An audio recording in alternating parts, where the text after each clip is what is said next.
Hello दोस्तों, मैं नामिका सिंह स्वागत करती हूँ आप सबका आपके यूट्यूब चैनल नॉलेज कॉर्नर में। फ्रेंड्स, आज हम लोग बीपीएससी तैयारी 4.0 की तैयारी में एक नया कदम बढ़ाएंगे और साइंस के कुछ महत्वपूर्ण क्वेश्चन को डिस्कस करेंगे। आप सभी को पता है, बिहार में हो रहे कोई भी एग्ज़ाम, चाहे आप जो अभी नोटिफिकेशन आया है बिहार पुलिस भर्ती की वो, या फिर बिहार टीचिंग एग्ज़ाम, या फिर बिहार में हो रहे किसी भी एग्ज़ाम में प्रीवियस ईयर क्वेश्चन से ही क्वेश्चन देखने को मिलते हैं। अगर आप बिहार में हो रहे किसी भी एग्ज़ाम की तैयारी कर रहे हैं जहाँ पे साइंस के क्वेश्चन आपसे पूछे जाते हैं, तो आप इस वीडियो में लास्ट तक बने रहिए। चैनल को सब्सक्राइब कर लीजिए, वीडियो को लाइक करिए और अपने सभी दोस्तों के साथ शेयर करिए। आज का पहला क्वेश्चन है, पानी का घनत्व तो अधिकतम कितना होता है? 100 degree Celsius, 4 degree Celsius, 0 degree Celsius या -4 डिग्री सेल्सियस। इसका सही जवाब हो जाएगा 0 डिग्री सेल्सियस। पानी का जो घनत्व होता है वो 4 डिग्री सेल्सियस जो होता है वो अधिक होता है, मतलब अधिकतम होता है। 4 डिग्री सेल्सियस अधिकतम होता है और उसका आयतन जो होता है वो न्यूनतम होता है। ठीक है, पानी का तो जो घनत्व है, आपने देखा होगा कभी कभी पानी के ऊपर जो है, कोई मान लीजिए ये समुद्र है और यहाँ पर ऊपर बर्फ़ जम जाता है, उसकी सतह पर बर्फ़ जम जाता है, लेकिन फिर भी नीचे मछलियाँ, जीव जंतु आदि सब जीवित रहते हैं। कैसे? क्योंकि पानी का जो घनत्व होता है वो 4 डिग्री सेल्सियस पर अधिकतम होता है और यहीं पर ये बर्फ़ जम जाता है और नीचे पानी जो रहता है वो लिक्विड फॉर्म में ही रहता है। इसलिए सभी जीव जंतु, पेड़ पौधे नीचे जीवित रहते हैं और ऊपर आपको बर्फ़ फॉर्म में चीज़ें दिखाई देती हैं। तो पानी का घनत्व अधिकतम कितना होता है? 4 डिग्री सेल्सियस होता है। ऑप्शन बी हमारा सही जवाब हो जाएगा। 42 बीपीएससी प्री 1997-98 में पूछा गया क्वेश्चन है। अगला क्वेश्चन है, 50 डिग्री सेल्सियस का मान फ़ारेनहाइट स्केल में क्या है? इसी पर आधारित एक क्वेश्चन हमने कल कराया था। 40 डिग्री सेल्सियस को फ़ारेनहाइट में बदलना था और मैंने आपसे क्वेश्चन 60 डिग्री सेल्सियस को फ़ारेनहाइट में बदलने का पूछा था। आप में से किसी ने उसका रिप्लाई अभी नहीं किया है। एक बार फिर से मैं 50 डिग्री सेल्सियस को बदलना सिखाती हूँ फ़ारेनहाइट में, फिर आप लोग कमेंट बॉक्स में हमें 60 डिग्री सेल्सियस को फ़ारेनहाइट में कैसे बदलना है ये कमेंट बॉक्स में ज़रूर बताइएगा। देखिए, फ़ारेनहाइट को सेल्सियस में बदलने का फॉर्मूला होता है F = 9/5 डिग्री सेल्सियस प्लस 32। तो डिग्री सेल्सियस, जहाँ पे डिग्री सेल्सियस लिखना है वहाँ पे आपको 50 डिग्री, 60 डिग्री जो भी आपको सेल्सियस में दिया हुआ है वो यहाँ पे आपको लिख देना है। जब आप यहाँ पे इसको लिखेंगे फिर आप इसको काटा पीटी शुरू करेंगे। 5 दहाँ 50 होता है, यहाँ पे 10 आ जाएगा और 10 गुणे 9 हो जाएगा। कितना हो जाएगा? 10 गुणे 9, 10 9 90 और 90 प्लस 32, 90 प्लस 32 कितना हो जाएगा? ये यहाँ पे जो सॉल्व करा गया है, यहाँ पे पहले इसको मल्टीप्लाई कर लिया गया, उसके बाद काटा गया है। हम लोग इजी वे में इसको इजी करने के लिए पहले ऐसे कर लेंगे। 90 प्लस 32 अगर हम करेंगे तो हमारा 2 और 9 10 11 112 आ जाएगा, 122 आ जाएगा। 1 मिनट रुकिए, 90 प्लस 32, हाँ 122 आ जाएगा। 122 डिग्री सेल्सियस जो है हमारा वो निकल के आंसर आ जाएगा। या तो आप इस मेथड से सॉल्व कर लीजिए, पहले 5 से इसको काट देंगे तो इजी हो जाएगा। या फिर यहाँ पे जिस मेथड से सॉल्व किया गया है, यहाँ पे इसको ऐसे सॉल्व किया गया है कि पहले 50 को 90 से गुणा कर लिया गया है। 9 का 18, 27, 36, 9 पचे 45, 45 और 0 50 और बटे 500 ऐसे करके सॉल्व किया गया है। हमने कैसे काटा? हमने पहले इसको काट लिया, 5 दाम 50, 10 आ गया। अब हमको मल्टीप्लाई करने में इजी हो गया, हमने तुरंत मल्टीप्लाई कर लिया। 10 9 90 हो गया और 90 प्लस 32, 90 प्लस 32 122 हो जाता है। चाहे आप इस मेथड से सॉल्व कर लीजिए और चाहे आप इस मेथड से सॉल्व कर लीजिए, जैसे यहाँ पे आपको दिया है 450 बटे 5। इसको जब आप काटेंगे तो आएगा, प्लस 32 भी करना है, इसको ध्यान दीजिएगा। ये आएगा 5 9 45, 9 और 0 90 आ गया। फिर देखिए 90 और 32 आपको प्लस करना है, 90 32 प्लस करेंगे 122 डिग्री सेल्सियस। आपका 122 डिग्री फ़ारेनहाइट जो है वो आंसर निकल के आ जाएगा 50 डिग्री का मान। कल हम लोगों ने इसी फॉर्मूले पे 40 डिग्री का मान देखा था, तो कुछ नहीं करना था, 9/5 और 50 की जगह आपको 40 रख देना है और प्लस 32 ये कर देना है, प्लस 32 ऐसे कर देना है। जब इसको आप काटेंगे, 5 10 35 15 5 20 55 25 5 6 30 5 7 35 5 8 40। अब 8 गुणे 9 9 गुणे 8 कर दीजिए प्लस 32, तो कितना हो जाएगा? 9 8 72, 72 और प्लस 32 कितना आ जाएगा? 2 2 4 7 3 10 104 डिग्री, 104 फ़ारेनहाइट ये हमारा 104 डिग्री फ़ारेनहाइट ये हमारा 40 डिग्री पे निकल के आएगा। इसी तरह आपको 60 डिग्री पे कितना 60 डिग्री सेल्सियस दिया हो और कितना फ़ारेनहाइट बनेगा, ये आपको कमेंट बॉक्स में जवाब देके बताना है कि अगर आपके पास क्वेश्चन में 60 डिग्री सेल्सियस दिया हो और उसको फ़ारेनहाइट में बदलना हो तो कितना फ़ारेनहाइट जो है वो आंसर निकल के आएगा। अगला क्वेश्चन है, अधिक ऊंचाइयों पर द्रव का क्वथनांक है। कल के वीडियो में बस एक ही आंसर आया था, मैं आपको दिखाती हूँ। अभी मैंने यही क्वेश्चन पूछा था कि 60 डिग्री सेल्सियस को बदलेंगे तो क्या होगा। किसी ने कोई रिप्लाई नहीं दिया। एक जवाब रिमझिम साहू का आया है, उन्होंने मैथ और रीजनिंग के क्वेश्चन करवाने के लिए डिमांड किया हुआ है। बाकी किसी ने साइंस के वीडियो पे कोई कमेंट नहीं करा है। अगर आप 60 डिग्री सेल्सियस का फ़ारेनहाइट में चेंज करके कमेंट बॉक्स में कमेंट करते हैं तो नेक्स्ट वीडियो में आपके नाम को ज़रूर दिखाया जाएगा। साथ ही फ्रेंड्स, आप लोग से अनुरोध है कि हमारे जितने भी व्यूवर्स हैं, जितने भी लिसनर्स हैं, उनमें से 66% लगभग 66% लोगों ने चैनल को सब्सक्राइब नहीं कर रखा है। तो आप लोग से अनुरोध है, आप लोग को सब्सक्राइब करने में 0.08 सेकेंड का टाइम लगता है। आपका कोई भी एक्स्ट्रा चार्ज नहीं लगेगा, लेकिन जब ये आप सब्सक्राइब करेंगे चैनल को तो हमें मोटिवेशन मिलेगा और हमारा कोई भी वीडियो आप तक तुरंत पहुंच जाएगा। अनुरोध है, चैनल को सब्सक्राइब कर लीजिए, वीडियो को लाइक कर दीजिए, ठीक है। और हमें मोटिवेट करने के लिए अपने सभी दोस्तों के साथ इस चैनल को ज़्यादा से ज़्यादा शेयर करिए। क्वेश्चन है, अधिक ऊंचाइयों पर द्रव का क्वथनांक बढ़ता है, घटता है, समान रहता है, बाद में घटता है, बढ़ने के बाद घटता है, एक से अधिक, इनमें से कोई नहीं। 65th बीपीएससी री एग्जाम 2022 में पूछा गया क्वेश्चन है। इसका सही जवाब हो जाएगा ऑप्शन बी, घटता है। अधिक ऊंचाई पर द्रव का मतलब जब अधिक ऊंचाई पर जाएंगे तो द्रव का क्वथनांक क्या होता है, घटता है। दाब बढ़ने से द्रव का क्वथनांक बढ़ता है। अगर दाब बढ़ेगा तो द्रव का क्वथनांक बढ़ेगा, अगर दाब घटेगा तो द्रव का क्वथनांक घटेगा। जब आप ऊंचाई पर अधिक जाते हैं तो वहाँ पे प्रेशर जो होता है वो कम होता जाता है, इसलिए द्रव का जो क्वथनांक होता है वो कम होता है, ठीक है। अगला क्वेश्चन है, डैश के कारण पानी एक उत्कृष्ट शीतलन कारक है। कम क्वथनांक, उच्च क्वथनांक, एक विशिष्ट उष्मा, कम विशिष्ट उष्मा, एक से अधिक, इनमें से कोई नहीं। इसका सही जवाब हो जाएगा ऑप्शन सी, उच्च विशिष्ट उष्मा। उच्च विशिष्ट उष्मा के कारण पानी एक उत्कृष्ट शीतलन कारक है। शीतलन मतलब ठंडा, ठीक है। जल की विशिष्ट उष्मा अधिक होती है, जिससे तात्पर्य यह है कि जल को गर्म होने के लिए काफ़ी अधिक मात्रा में उष्मा की आवश्यकता पड़ती है तथा ठंडा होने के लिए भी काफ़ी बड़ी मात्रा में उष्मा निकालना पड़ता है। इस प्रकार जल ना तो जल्दी गर्म होता है और ना ही जल्दी ठंडा होता है। यही क्या है, यही जल की विशिष्ट उत्कृष्ट जो है उष्मा है, यही जल की विशिष्ट उष्मा है और इसी के कारण जो जल होता है वह उत्कृष्ट शीतलन बना रहता है। अगला क्वेश्चन है, ठंड के दिनों में लोहे के गुटके और लकड़ी के गुटके को प्रातःकाल छुएं तो लोहे का गुटका ठंडा लगता है, क्योंकि लोहे के गुटके का ताप लकड़ी के गुटके से कम होता है। लकड़ी की तुलना में लोहा उष्मा का अच्छा चालक है। लकड़ी की तुलना में लोहा उष्मा का खराब चालक है। लोहे का टुकड़ा लकड़ी से भारी होता है। इसका जो सही जवाब हो जाएगा वो हो जाएगा ऑप्शन बी। ठंड के दिनों में आप लोगों ने भी रियलाइज़ किया होगा, अगर आप सुबह सुबह घर से बाहर निकलें और कोई लोहे की वस्तु छू दे तो आपको वो अत्यधिक ठंडा लगता है अपेक्षाकृत लकड़ी की वस्तु छूने या प्लास्टिक की वस्तु छूने के। ऐसा क्यों? क्योंकि जो लोहा होता है वो उष्मा का अच्छा चालक होता है, उसमें उष्मा अच्छे से जो है एब्जॉर्ब हो जाता है, इसलिए वो ज़्यादा मतलब ठंडा होता है। ऑप्शन बी इसका सही जवाब हो जाएगा। अगला क्वेश्चन है, वहीं पे जो लकड़ी होती है वो उष्मा का कुचालक होती है। लकड़ी हमेशा उष्मा का कुचालक होती है, ठीक है। हीट वेव के संबंध में निम्नलिखित कथनों पर विचार करिए। हीट वेव के बारे में आपसे कुछ कथन दिए हुए हैं। पहला दिया है, यदि किसी मैदानी इलाके का अधिकतम तापमान कम से कम 30 डिग्री सेल्सियस या इससे अधिक तक पहुंच जाता है तो उसे हीट वेव माना जाता है। दूसरा ऑप्शन दिया है आपके सामने, यदि किसी पहाड़ी इलाके का अधिकतम तापमान कम से कम 40 डिग्री सेल्सियस या उससे अधिक पहुंच जाता है तो उसे हीट वेव माना जाता है। पूछा इनमें से कौन सा सही है। इसका जो सही जवाब हो जाएगा वो हो जाएगा ऑप्शन डी, इनमें से कोई नहीं। ना तो एक सही है ना ही दो सही है। अगर ये दोनों नहीं सही है तो फिर सही क्या है? तो देखिए ये दोनों जो है ये एक दूसरे के अपोजिट दे दिया गया है। यहाँ पे आपको मैदानी क्षेत्र में उष्मा का तापमान 30 डिग्री सेल्सियस दिया है, जबकि मैदानी क्षेत्र में जो उष्मा का तापमान होता है वो 40 डिग्री सेल्सियस होता है और पहाड़ी इलाके में 30 डिग्री सेल्सियस होता है। पहला तो गलती यही कर दिया कि यहाँ पे दोनों एक दूसरे का अपोजिट दे दिया है, ठीक है। बाकी और हम लोग देख लेते हैं। हीट वेव या लू, जिसे आप लू कहते हैं जनरल भाषा में, या वायु की तापमान की एक स्थिति है जो मानव शरीर के संपर्क में आने के लिए उसे आघात सिद्ध हो सकती है। मात्रात्मक रूप से इसे किसी क्षेत्र के वास्तविक तापमान या सामान्य से उसके विचलन के संदर्भ में तापमान सीमा यानी कि टेम्परेचर थ्रेशोल्ड के आधार पर परिभाषित किया जाता है।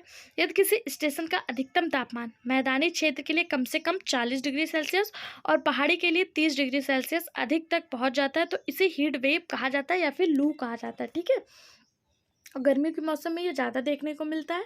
ये लू चलती है, गर्म हवाएं जो होती हैं इसी को लू कहा जाता है। और ये लू को परिभाषित कब किया जाएगा, जब ये मैदानी क्षेत्र में 40 डिग्री सेल्सियस के कितना गर्म हो जाएंगी और पहाड़ी एरिया में 30 डिग्री सेल्सियस तक, तब इसे लू या हीट वेव माना जाएगा। अगला क्वेश्चन है, ऊष्मा स्थानांतरण जिसके लिए किसी माध्यम की आवश्यकता नहीं होती क्या कहलाता है? विकिरण, प्रतिबिंब, संचालन, संवहन। 70 बीपीएससी 2024 में अभी हाल फिलहाल में पूछा गया क्वेश्चन, इसको स्टार मार्क करिएगा। हो सकता है टीआरई 4.0 में आपको यह क्वेश्चन देखने को मिल जाए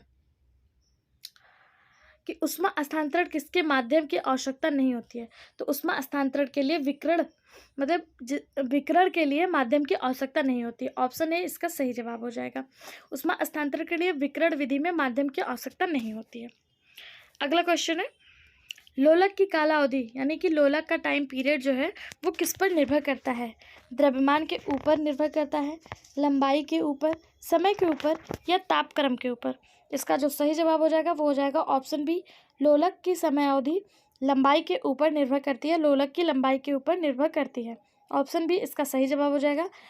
सरल लोलक की कालावधि लोलक की लंबाई पर निर्भर करती है।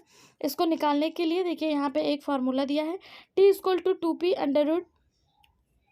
2p√1/g, जहाँ r और g नियतांक है। लोलक की काला अवधि की लंबाई l के अनुक्रमानुपाती होता है। ठीक है, यानी कि लंबाई पर डिपेंड करती है। अगला क्वेश्चन है, अनुदैर्ध्य तरंगों का उदाहरण है रेडियो तरंग, ध्वनि तरंग, एक्स किरण या फिर गामा किरण? इसका सही जवाब हो जाएगा ऑप्शन बी, ध्वनि तरंग। ध्वनि तरंगें अनुदैर्ध्य तरंगों का एग्जाम्पल है, उदाहरण है। 66 बीपीएससी री एग्जाम 2022 में पूछा गया क्वेश्चन है। देखिए ये तरंगें क्या होती हैं, तो किसी भी माध्यम में यांत्रिक तरंगों के संचरित होने पर यदि माध्यम के कण तरंग के संचरण की दिशा में समानांतर कंपन करते हैं तो उस तरंग को अनुदैर्ध्य तरंग कहा जाता है। ठीक है, ध्वनि तरंग अनुदैर्ध्य तरंग यानी जिसे लॉन्गिट्यूडिनल वेव कहते हैं वो होती हैं। अनुदैर्ध्य तरंगें क्या होती हैं? यांत्रिक तरंग के संचरित होने पर यदि किसी माध्यम में कण तरंग के संचरण की दिशा में समानांतर कंपन करे तो उसे ही अनुदैर्ध्य तरंग कहा जाता है। ठीक, ध्वनि तरंगें कैसी होती है? अनुदैर्ध्य तरंगें होती हैं। अगला क्वेश्चन है, दो उत्तरोत्तर श्रृंग अथवा दो उत्तरोत्तर गर्त के बीच की दूरी को क्या कहा जाता है? ये पूछा है, जो ऐसे चलता है दो उत्तरोत्तर श्रृंग और दो उत्तरोत्तर ग्रंथ, ऊपर वाले को श्रृंग और नीचे वाले को गर्त कहा जाता है। इन दोनों के बीच की दूरी को क्या कहा जाता है? इनके बीच की दूरी पूछा है, तो इनके बीच की दूरी को तरंगदैर्ध्य या फिर वेवलेंथ कहा जाता है। ऑप्शन बी इसका सही जवाब हो जाएगा। अगला क्वेश्चन, विद्युत चुंबकीय तरंगों का वेग क्या होता है? विद्युत चुंबकीय तरंगों का जो वेग होता है वो 3 × 10⁸ मीटर पर सेकेंड -1 होता है। ठीक है, मीटर सेकेंड -1 होता है। 3 × 10⁸ मीटर सेकेंड -1 पावर -1। ठीक है, ये विद्युत चुंबकीय तरंगों का वेग होता है। ऑप्शन ए इसका सही जवाब हो जाएगा। अगला क्वेश्चन, कास्मिक किरणें आवेशित कण है, अनावेशित कण है, आवेशित तथा अनावेशित दोनों हो सकती हैं, उपयुक्त में से एक से अधिक। इसका सही जवाब ऑप्शन ए आवेशित कण है। कास्मिक किरणें जो है वो आवेशित कण है। ऑप्शन ए इसका सही जवाब हो जाएगा। कास्मिक किरणें विद्युत चुंबकीय स्पेक्ट्रम का भाग नहीं है। ये उच्च ऊर्जा के आवेशित कण हैं जो अंतरिक्ष में लगभग प्रकाश की गति से गमन करते हैं। ठीक, अगर आपसे पूछा जाए कास्मिक किरणें कहाँ पाई जाती हैं, तो ये अंतरिक्ष में पाई जाती हैं। और ये अंतरिक्ष में किसके बराबर गति करती हैं? तो प्रकाश की गति के बराबर गति करती हैं। आज का जो क्वेश्चन है आपके लिए वो होगा, प्रकाश की स्पीड क्या होती है? ये कमेंट बॉक्स में कमेंट करके आपको बताना है कि लाइट की स्पीड क्या होती है। अगर आपका जवाब सही होता है, इसके साथ एक और क्वेश्चन आपको दिया गया है, 60 डिग्री सेल्सियस को फ़ारेनहाइट में बदलना है। दूसरा क्वेश्चन आपके पास दिया गया है कि लाइट की गति, लाइट की स्पीड आपको बतानी है। अगर आपका जवाब सही होता है तो जैसे आज के वीडियो में लोगों के कमेंट नाम के साथ दिखाए गए वैसे आपके जरूर दिखाए जाएंगे। अगला क्वेश्चन है, वातावरण मुख्य रूप से किसके द्वारा गर्म होता है? दीर्घ तरंग स्थलीय विकिरण, लघु तरंग सौर विकिरण, परावर्तित सौर विकिरण, एक से अधिक, इनमें से कोई नहीं।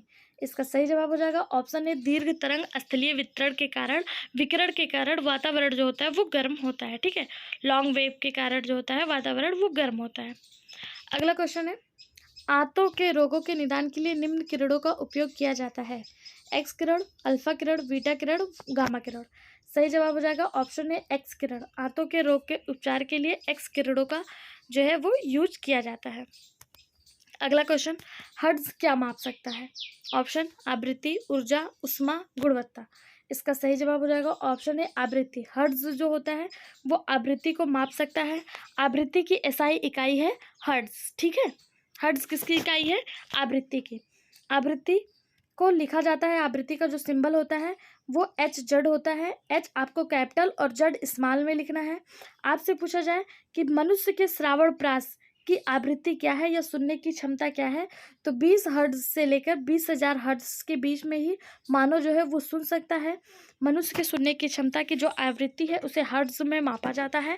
और 20 हर्ट्ज से लेके 20,000 हर्ट्ज तक, ये यहाँ पे 00 000 ना लिख के कभी कभी ऐसे भी लिखा होता है, तो आपको कंफ्यूज नहीं होना है। 20,000 हर्ट्ज तक जो होता है वो मनुष्य की श्रावण क्षमता होती है, ना इसके नीचे सुन पाएगा और ना ही इसके बाहर सुन पाएगा। ठीक, अगला क्वेश्चन है, आवृत्ति को मापा जाता है। सेम क्वेश्चन 2018 2019 दोनों में पूछा गया, तो इसलिए मैं बार बार कहती हूँ प्रीवियस ईयर क्वेश्चन रिपीट होते हैं। आपको प्रीवियस ईयर क्वेश्चन बहुत ध्यान से करके जाने हैं, जो आपको हमारे इसी चैनल पे सभी सब्जेक्ट के प्रीवियस ईयर क्वेश्चन मिल जाएंगे।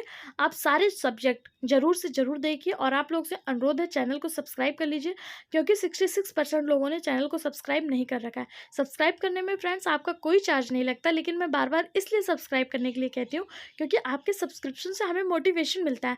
और जो यूट्यूब है ये जितना ज़्यादा सब्सक्राइबर होते हैं उतना लोगों को चैनल रिकमेंड करता है। तो आप लोग के सपोर्ट से हमारा ये चैनल अच्छा खासा ग्रो कर रहा है और आगे भी ग्रो करता रहेगा अगर आप लोग चाहेंगे तो। फ्रेंड, आप लोग के साथ की बहुत ज़्यादा ज़रूरत है। आप लोग चैनल को सब्सक्राइब करिए और अपने सभी दोस्तों के साथ इसको शेयर करिए। ठीक है, आवृत्ति को मापा किस में जाता है, तो अभी हम लोगों ने देखा हर्ट्ज में। हर्ट्ज की आवृत्ति की जो इकाई है वो हर्ट्ज होती है। अगला क्वेश्चन है, ध्वनि की तीक्ष्णता किसके द्वारा निर्धारित की जाती है। ध्वनि का वेग, ध्वनि का आयाम, ध्वनि का तरंगदैर्घ्य, एक से अधिक, इनमें से कोई नहीं। इसका सही जवाब हो जाएगा ऑप्शन सी, ध्वनि का तरंगदैर्घ्य। ध्वनि की तीक्ष्णता ध्वनि के तरंगदैर्घ्य में ध्वनि के तरंगदैर्घ्य से निर्धारित की जाती है। ठीक है, अगला क्वेश्चन है, जब एक ध्वनि तरंग एक माध्यम से दूसरे माध्यम में जाती है तो वह राशि जो अपरिवर्तित रहती है, ध्यान देना है यहाँ पे, अपरिवर्तित रहती है। ध्वनि तरंग मान लो ठोस से गैस में जा रही है, वो कौन सी चीज़ है जो अपरिवर्तित रहेगी। इसका सही जवाब हो जाएगा ऑप्शन है, आवृत्ति। आवृत्ति जो है वो अपरिवर्तित रहेगी। अगला क्वेश्चन, वायु में ध्वनि तरंग होती है तिरछी, अनुदैर्ध्य, विद्युत चुंबकीय, ध्रुवीकृत। सही जवाब ऑप्शन बी, अनुदैर्ध्य। वायु में ध्वनि तरंगें जो होती हैं वो अनुदैर्ध्य होती हैं। अगला क्वेश्चन, एक संगीत कार्यक्रम में ऑर्केस्ट्रा बजाने से पहले एक सितार वादक तनाव को समायोजित करने की कोशिश करता है और स्ट्रिंग को उपयुक्त रूप से बांधता है। ऐसा करके वह क्या ठीक करने की कोशिश कर रहा है। वाद्य यंत्रों की आवृत्ति के साथ सितार स्ट्रिंग की आवृत्ति, ध्वनि का आयाम, ध्वनि की तीव्रता, एक से अधिक, इनमें से कोई नहीं।